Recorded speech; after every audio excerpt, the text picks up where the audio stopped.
Hey guys, this is Chris Fayte with Cheat the Game coming back at you. Today we're going to continue on with our series for new people that are coming to the channel and following us. You have a lot of advanced questions, but yet you have not any understanding of the basics, so it's impossible to teach you something that's harder when you don't understand what's going on. So we're kind of lightly going over things, to kind of give you a jump start into understanding behind the scenes, so we can push you forward to understanding more complex things. Now, right off the bat, I want to apologize about the fan noise in the background. I'm just in a room. This is not like a studio or anything like that. I'm just in my room on my computer, and I'm sitting in a house that has no heat, no AC whatsoever, and I live in the South, and it's about 100 degrees outside, which makes it about 100 degrees inside, so y'all just gonna have to bear with me through the summer with the fan noise. All right, so I apologize about that. But all along my channel, all along Stephen Chapman's channel, you'll find, these same techniques that you're seeing now are being applied in all these games. You're probably seeing more advanced versions of it because we're looking for hard stuff, and that's what we teach, But to give you a basic understanding, you got to understand the fundamentals, and that's what we're going over. Right quick again, those of you that follow me that already know this stuff, I'm sorry if it's boring to you. I really am. I know you know this stuff. I really appreciate you bearing with me. I want to get this series done, and we're going to go all the way through step number 9 in the 64-bit tutorial cheat engine, and then we'll continue on with our regular game hacking tutorials that we have been doing in the past. Okay, so thank you all so much for continuing to support me and come here. You don't know how much it means to me. Like I say, I know you understand this stuff. I do, but there's a lot of people joining in that want to learn, and they don't know this stuff, and it's just impossible to sit down with each and every single individual going over the same stuff over and over and over and over again. I wanted to give them something that they could just come to and watch, and that way I don't have to sit there and do it individually each time like I have been. It's just getting too much, and it's taking up too much of my time. So, and that's keeping me from being able to make these cuts. So that's why I'm doing it, okay? All right, so now what I'm going to do is we're going to go on. Let me go ahead and hook this onto Cheat Engine or attach it to the process when we get past it. And that's the bypass. I just kept the bypass to make the next button appear. And now briefly, I'm just going to go over this, and it's the same exact thing as step 2 that we just did. Now in step 2, we just found the value. We had to change it to 1,000. This one we have to find it, and I think change it to what, 5,000. Except this time, in most games you're going to come across this, is all you're going to have is like a health bar, or magic bar, or stamina bar. You're not going to know what your value is. Now, a lot of these games, you can go into a character stat screen and see what the value is, and then, okay, you got that information. Sometimes it's that value, sometimes it isn't. You don't know. But a lot of games just have the bar and don't give you that information. So we have to do what's called a looser search. A looser search means we can't use exact value. We got to kind of start broadly and then narrow it down to some it could be, and we do that by doing an unknown value search. Now, the best thing to do when you're with a bar is I like to start on floats for anything that would be like health, magic, stamina, breath underwater, things like that. I always start with floats because that's usually where you're going to find them. So, but in the cheat engine tutorial, I know it's on a 4-byte, but we're going to pretend like we don't have a clue. We don't know if it's on a 4-byte integer or a float. Okay, we don't know if it's either one of them two. So what we're going to do is called an all search, but we're going to kind of narrow down our results. Most of the time, like I said, you're going to find these things on a 4-byte or a float. Those are the two main things that you're going to find your values on. Now, yes, you can find things on 2 bytes, bytes, and doubles as well, but that is a lot rarer than just float and 4-byte. Those are the two most common that you're going to find values on. So my advice is look for those first before you start digging into other types. Go into your scan settings and edit, and then scan settings, and I only leave on 4-byte and float. I untick all these others when I do an all search. Believe me, you want to just do as minimal searches as possible, especially when you're dealing with 64-bit games, because it's just going to overload your system. And if you ain't got the RAM or the CPU power, it's just going to lock you down. Okay, so keep that in mind. So we're going to do a 4-byte float search on this health bar that we don't know what the value is. So we put it on all, which is only going to be searching for 4 bytes and floats. Now you can do the same thing with grouped. I'm not getting into that. I'm not that good at grouped, and to tell you the truth, my personal preference, I'm not really fond of it. I just prefer to do all or just go directly to the value type. But you do whatever's comfortable for you. But I'm just going to do all, and I set it in the settings, and we're going to mash this to make it readable and writable, and do an unknown search. And then we take some damage, so we know that our damage went down by 2, but we don't trust that by 2, so we're just going to say regular decrease value. We're not going to trust that -2. And we just keep doing it over and over again until we get down to a few we can try.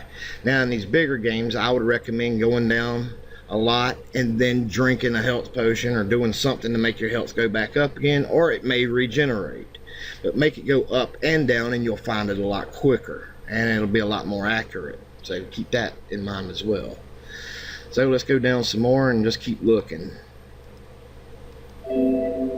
And we're down to about 15, and we got some changing ones, so we're going to hit unchanged because we know that it's not being changed. So it's got to be one of these, and these are changing. We can get rid of those. I don't trust any of the 266s because you can see they're fluctuating.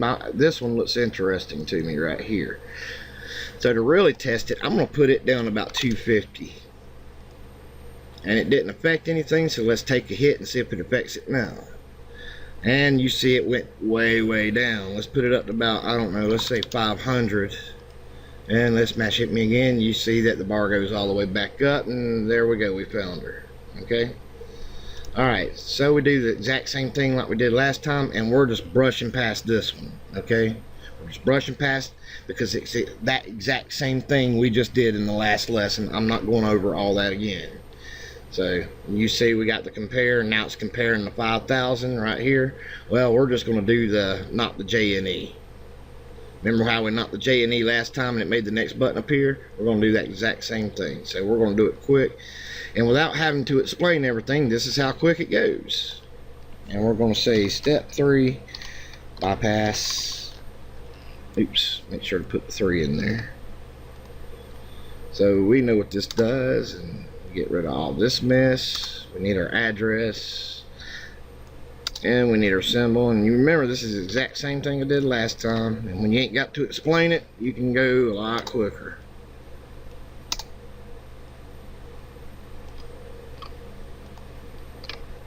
Take out those 2 bytes, and we'll just put the NOPs in with a 90. Boom, we're done with it. That's it. Bring that up here, and we'll just say bypass step 3. Oops, like that. See how much quicker it goes when you don't have to explain it? I mean, that's how quick you can do these things. Take a look. Now take a look at our next button. We didn't make it go up to 5,000. Boom, we're already on number 4. So let me go ahead and save what I got, and I'll be right back with you. Alright, so now we're on to step number 4. And this is the one that's going to monopolize this lesson, is learning how to write scripts for floats and doubles. Now I have already been over this, and I will link that in the upper right hand corner, and that was for the 32-bit version. However, I've learned a lot more since then, and I just would like to go ahead and redo it myself anyway. Okay. Alright, so we already know what the float types are going to be. Dartbyte's giving us that information, so we can bypass unknowns and all that stuff and get right down to it. Floats and doubles, they're really practically the same thing. They are decimal based values. They both use the FPU stack. That's the float pointing unit stack, and that's where that can hold these big long numbers, things like that. And they deal with big long numbers, you know, decimal based numbers that can go out into infinity almost. But doubles using quad words or anything like that, a quad word is the equivalent of 2 addresses. Okay, and an 8-byte is just 1 address. So that's the difference between the two. So we have to do doubles a little bit differently than we would a float, and we're going to do that now. But first, let's go ahead and find the float health, and then we're going to find our double ammo later. We're going to go ahead and write a script for the float, then we're going to make another script for the double, because we have to do it differently, and then we're going to combine both of those scripts to make one script. Okay, and that's what we're doing in this lesson here, and I'm going to explain it as we go. Alright, so first off, we're going to do 100, and we're going to go over to value type float, do our first scan, and we're going to go ahead and take some damage. We're down to 9533. I'm not going to put that in there. I'm just going to say decreased value, and pops up right away, which is good. We can go ahead and put the debugger on it, find out what's writing to it. Mash hit me, and we get this information here. Now this is using the float pointing unit stack. Okay, and let's see here, we see that our base address is in RSI, the offset being 7B8, and if you remember from the last lesson that the base address is nothing but a starting point. Okay, and the offset is the distance away from that starting point. Now I should have iterated this in the last lesson, and I'm sorry that I didn't, but I'm going to iterate it now. Being called the base address doesn't necessarily mean it's the lowest address. It just means that's the address the computer chose, and it's universal, or that CPU chose, or whatever, to be the base address, and that the base address is always what's going to be stored in the registry. Will always be the base address. You can have addresses with values in it that are less than the base address. That's usually when you see that minus offset. Think of it like this. Think of it, let me bring up, whoops, sorry about that guys, let me try that again. Let me bring this up for you, and we're going to just create just a little line right here, just like that. Okay, now imagine for just a second right here, and I'll change it. Imagine right here on this line represents addresses. Okay, addresses that's being stored in the computer, and you have an address, an address, an address, and on up, and then you have an address, address, address, address, and on back. And right here is the base address. This is the spot the computer picked to start, you know, with the manipulation of values and the addresses of it being stored. It says I'm going to choose this as the base address. That's what I'm putting in the registry. So when we say over here is our health, okay, so it's like 2, 4, 8, and then however many offsets away it is, that'll be the registry.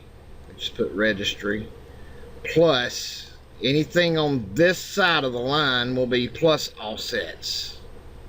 Okay, and I can't, I'm doing this with a mouse, but you get it. I'm trying to spell offsets. Okay,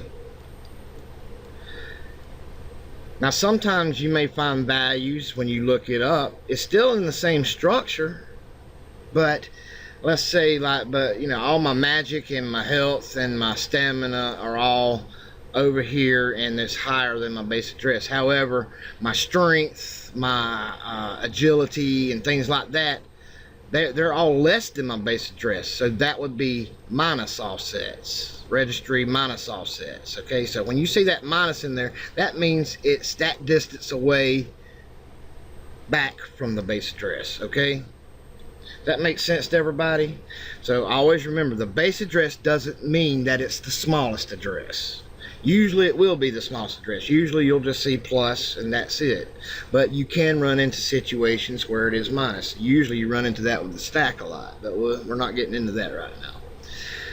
And here is the registry, the XMM registry. These are huge registries that deal with huge values. They can deal with quad words, and they do. And I'm not getting into XMM registry. Stephen Chapman's got a great lesson on it, but it can hold up to 4 different values altogether. All right. But the one it's dealing with right now is in XO. You got XO, X1, X2, X3, or however it's calculated. I have to look that back up. We're going to talk about move APS and things like that, where it switches what it writes to the address. You'll find that all very common when it's writing your coordinates. But we'll get into that later, because I'm going to use coordinates to show you how to do that. But for right now, as you can see, it's using the XMM1. There are no other values in that registry, so it's just dealing with that one value, and that's what our value went down to, was 93. So right now, XMM1, and they only deal with FPU values, the FPU stack values, which is floats and doubles. Okay, you cannot use XMM1 or XMM0 or any XMM registries for integers. And that'll be 4-byte, 2-byte bytes, like that. They can only be used for floats and doubles. All right. So that being said, it's no different than the last one we went over. The base address is in RSI, which we see the base address is right here. And we see that on this side of the line, on the positive side of the line, that our health address is 7B8 in hex value. That's how far away it is from the base address. So you add that, and that will equal your health address in float, and there it is. Okay, and this is what's writing to it. So we go over to it in the disassembler, and we can take a look at a couple of things here. And I'm glad I saw this, because this will give me another chance to explain how AOB scans and what AOB scans do. AOB scan is nothing more than a lookup method. That is all it's doing. It's just a pattern used to look up a specific place in memory. So we use AOB, which means array of bytes. It's looking for specific bytes in a particular order that is in nowhere else in the system. These bytes are in this order only there. And then it finds a unique array in the very first byte. That's what it's going to name whatever it is you're looking for. Okay? Or whatever it is you named the address. Also, I need to iterate that each byte is its own unique address. This address here is only that F3 byte. This address, it's not for the entire opcode. It's just all these bytes fall in that same opcode, because that's what the instruction is doing. However, the address itself is only for that first byte. This is the next address up, this is the next address up, and this is the next address up, and on up, like that. Each byte has its own unique address. Okay, you got to keep that in mind too. So just because you see that all these bytes are at this address, they're not really at that address, only that first byte is. Okay, but yet they're all part of the same instruction, so the computer groups them together because it knows what that opcode is doing, so it's grouped together. And all right, sorry again about that, damn cat screwing me up. All right, but anyway, I'm not gonna drive on. But right here we see, and we can take a look at assembly, we see what instructions are doing. And we remember from the last that the one registry is bringing a value to our address, and we can kind of look and see where it's going. Now last time it was just subtracting directly in the opcode that's writing to it. However, now it's just subtracting from the registry that's bringing it to our address. So if you look, XMMO, this is what's being subtracted from XMM1. If you remember from more information, these are our XMMO registries, and it's only dealing with that first value. When it says sub SS, which is single precision floating point, it subtracted 2.33 away from our previous amount to equal 93. Okay, so we can see from this information that Cheat Engine gives us that this is where it's being subtracted. So we can actually manipulate it here, or we can just manipulate it directly. So what do we got to do to pass the scenario? Well, we got to turn them to like, what, 5,000 a piece? So we can do it several ways, but for right now we're just going to write it directly to our address because that's the easiest. Okay, so what we're going to do is go ahead and use our template for an AOB injection, and we're going to say I'm going to put FLT health ST4. That's float health for step number 4. And that's just basically for me. Okay, that's just basically for me. Now Cheat Engine scans the system and it finds a unique array. Sometimes it's good at it, sometimes it ain't quite so good at it. Most of the time it is. And it says, okay, first it starts out with these bytes here and looks to see if there's another pattern of them, and sees that it's unique and says, okay, there's nowhere else in the system that has these order of bytes like that. So it just goes ahead and uses that very opcode. Sometimes it will have to make it more unique, and it may add bytes from the previous opcodes to it. But whatever it does, that first byte, whether it's this 10 right here or whether it's at that F3, that first byte will always be named that right there, and that will be at its own unique address. Okay, it will have its own unique address, like I was stating earlier. So if it had to tack on like that C8 to make it more unique, which is the opcode above it, then that C8 now would be that unique address. And I'm going to leave that C8 in there to show you. Okay, now F3 is no longer named this address. C8 is, and that is from the opcode above it. And all it's doing is using that to find this place in memory. So now, since this is named that, we cannot use the address this will be at now, because now it'll be at this byte's address, unique address, and not this unique address. This is the opcode or beginning byte of the opcode we need to manipulate. So now we got to count how far it is where we want it to start with our script. So this will always be 0, and this will be 1, 2, 3, and it counts in hex. You got to count in hex all the way over. So it'll be our name plus 01, 1 byte over, and you got to change it everywhere where you see that. We're letting it know that F3 now is the byte we're trying to manipulate, because now this is that first byte's name. Okay, and it has its own unique address, which is just one byte less than this one. Okay, hope I'm not confusing you, but it's real important that you know that. And to do this, we need to take off the FSS, and we're just going to write a float 5000. Now you have to do it this way, and it will convert it to its float form, or you can go online and convert 5000 to a float and write it that way. It don't matter, but that's the best way. It's the quickest way, unless you know your floats by heart. This will write float 5000, not integer 5000, to our address. So let's go ahead and assign that to the current cheat table.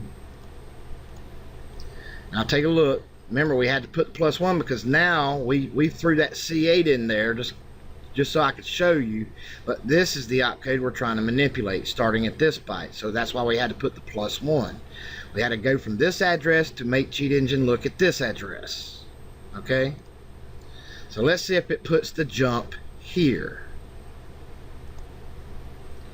and take a look. It does. So we put that +1.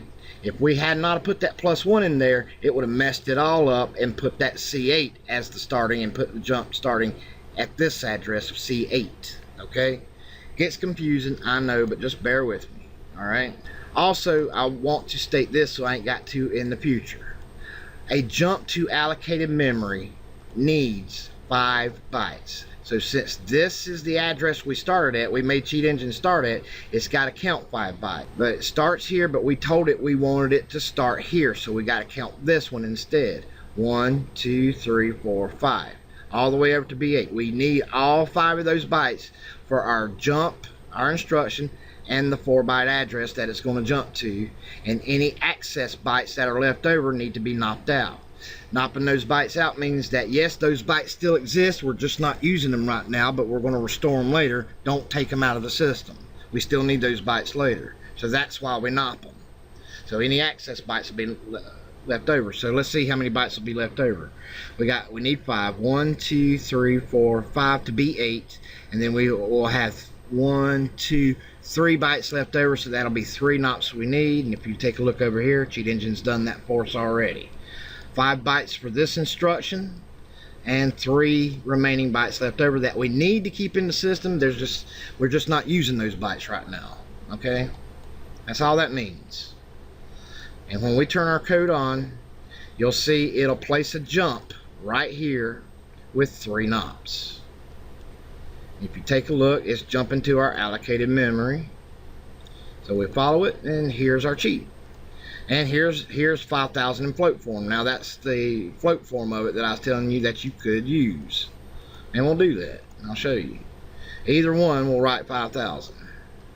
It just automatically converted it. We can use that also. You can take out the 5000 and use the float form of it. That's the float form of 5,000. We turn it on, and then when we go mash hit me, boom, 5,000. Okay. Now I know I'm throwing a lot of information at you, and I'm sorry these are long, but you know, getting over this learning hump that I'm doing right now, once we get over that hump, we're good to go. We can coast the rest of the way. All right. So I appreciate you guys bearing with me this long, and I'm sorry, but you know, we got to do it.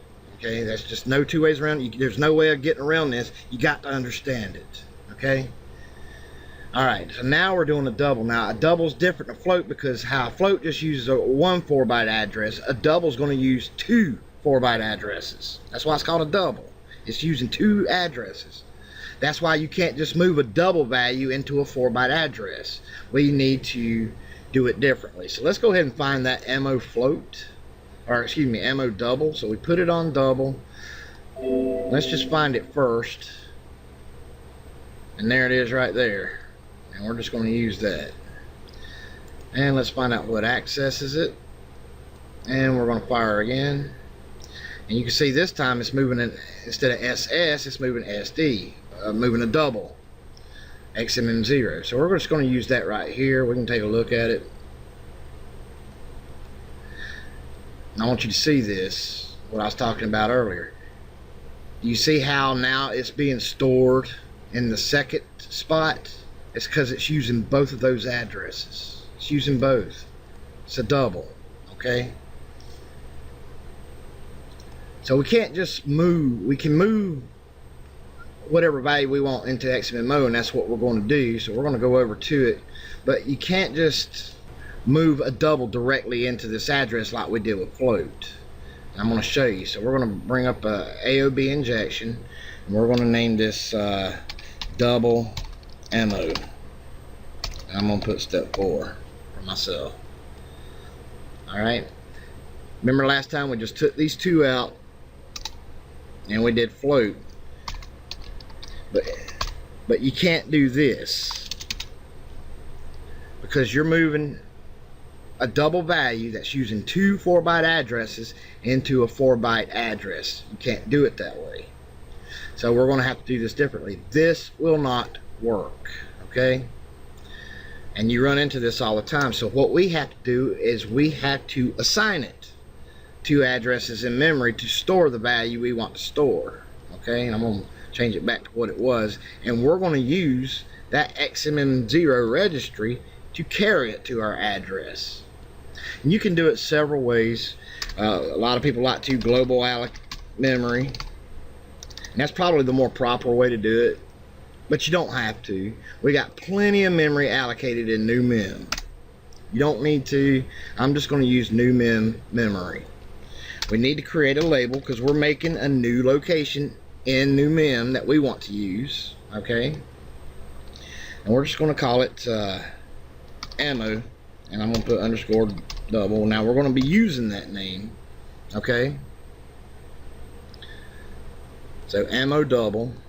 And we want to put it somewhere in new mem. Now we cannot put it after return, and we cannot put it above new mem. If not, it will not be a new mem. It will need to be its own space. If you put it above here or put it down here, it will need a new allocation space. However, if you put it in between the return and the code, or excuse me, or the new mem, it will be in new mem allocated memory. The best place to put it is underneath code, just after you have a jump to return.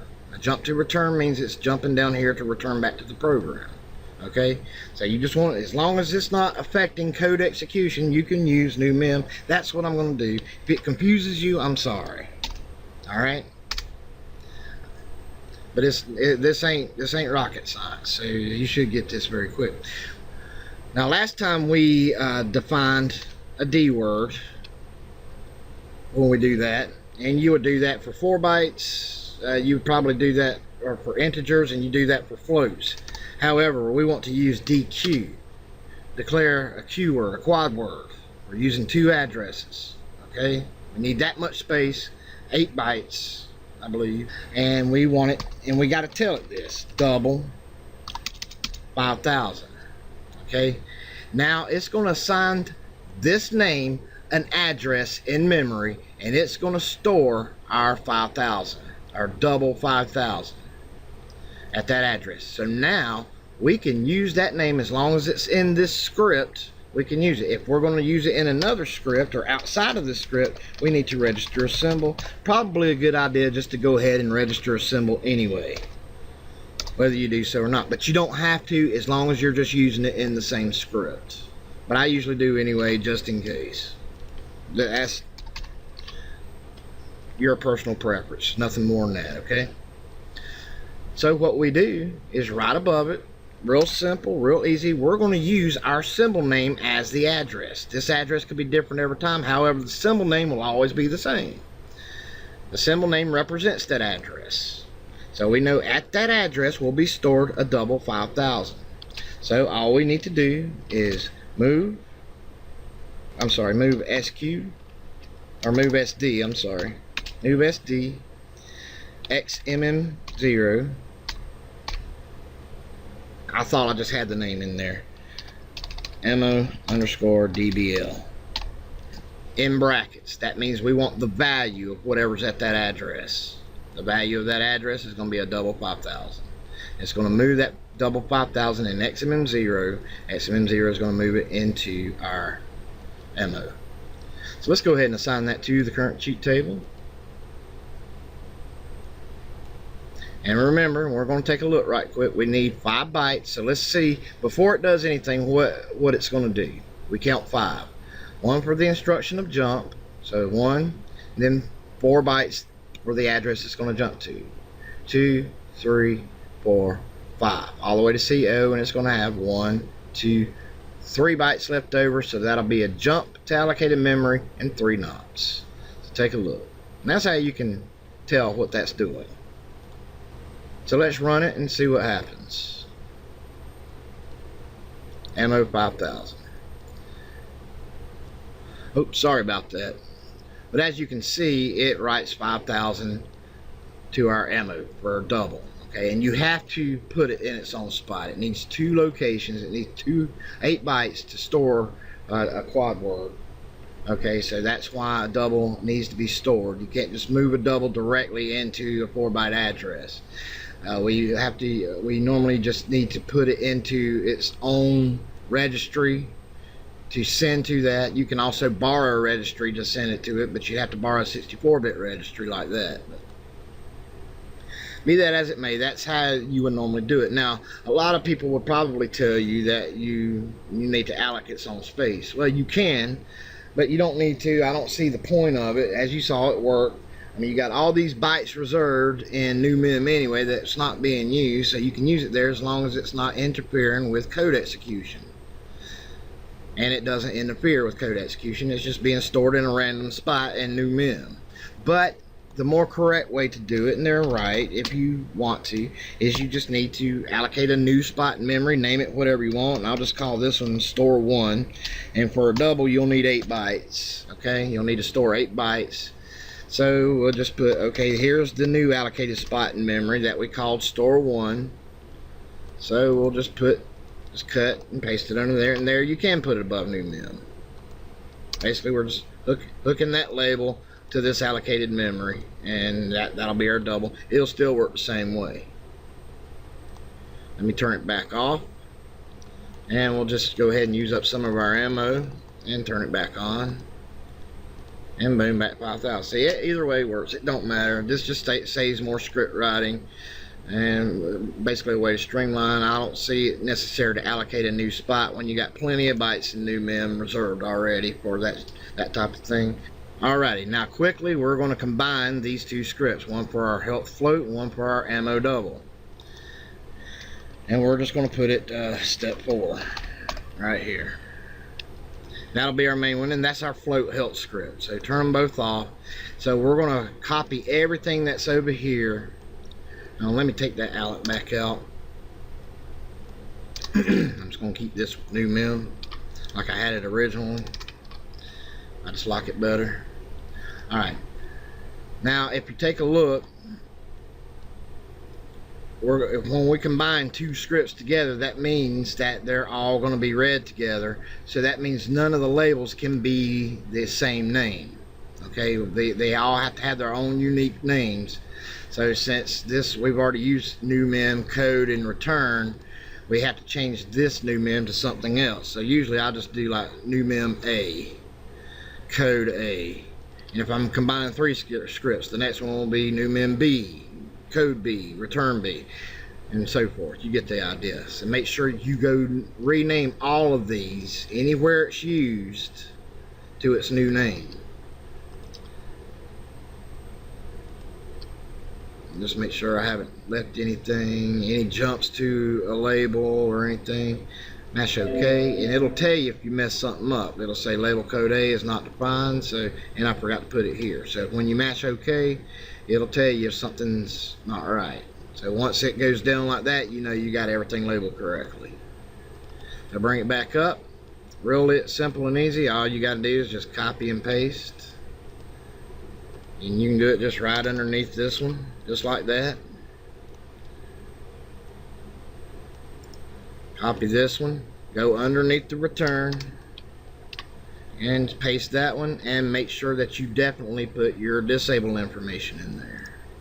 Copy, and just come down here and put it underneath this one.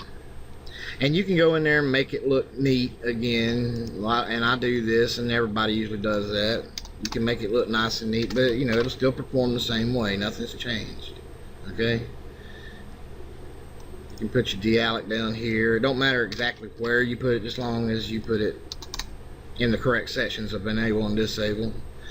And you can make it look nice and neat. You can put the allocs together. It don't matter. Okay, that don't really matter. Like I say, these are just lookup methods. These are just defining the labels that's going to be used in the script, and these are what the labels are actually doing or actually holding in the instructions that it's performing.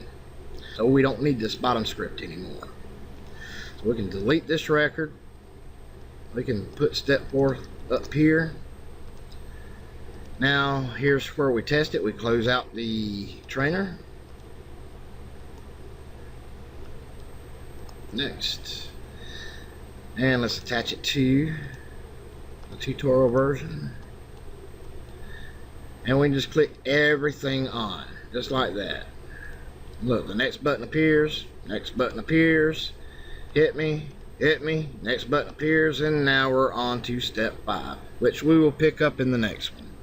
I want to thank all my Patreon partners and donators. Make sure you go over to the Patreon page for this month's announcement. And exclusive content has been put there this month just for you, and it will not be available to the general public. So make sure if you are a Patreon partner, go take a look at that.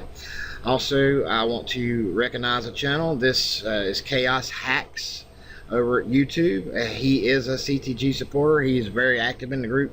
An outstanding game hacker, taught me a lot of things, teaching everybody a lot of things. So he's recently started up his channel, and right off the bat he's given a full in-detail lesson on making your very own DLL in Visual Studio 2017. It's great stuff. He's just uploaded it, and you can get in on the ground floor of this channel. Come over here and subscribe. I'm subscribed, and man, it is great stuff, and I'm still in the process of watching it myself, and it's really good. So go over and hit that subscribe button. Tell Chaos Hacks Chris Fayte from Cheat the Game said hello. Well, that's all I got time for this week. I'm sorry I kind of rushed through some areas. I'm trying to keep the time limit down as much as possible, but you know, I just got to explain some things. That takes time. I'm sorry. This is a learning channel. This is where you learn. We're just not going to go in here and I'm just going to do it, and then hopefully you got it, and if you do, you do. You don't know. I'm going to teach it to you. So yeah, it does take time to do that. So if you're in for a quick touch and everything like that, then you can go to these jacklegs on YouTube that don't tell you anything, and you'll be stuck exactly where you are before you watch this video. Okay, might be a little less bored, but now you know more. Okay. But anyway, guys, thank you all to my partners and donators. Thank you all to who support Cheat the Game. Thank you for coming out to watch this video. If it helped you out at all, please put a like on it. And if you want to support the Cheat the Game, come over to the Patreon page. It only costs $1 a month. Also, drop a like on it as well. Let me know that you're getting something out of this, that these aren't in vain, that you want me to keep making these, and I'm happy to. We can go ahead and get through the basics and get back to to our regular game hacking because I got a lot more I want to go over. So I will see you next time, and we'll continue where we left off here. Thank you all for supporting me. Thank you all for putting up with the basics coming out. If you already know this stuff, I really appreciate your patience. All right, guys, I'm out of here. You all take care. Keep on hacking. Most importantly, please enjoy yourself. That's really what it's all about. You cheat the game, fellas, because believe me, they don't mind cheating you. You all take care now.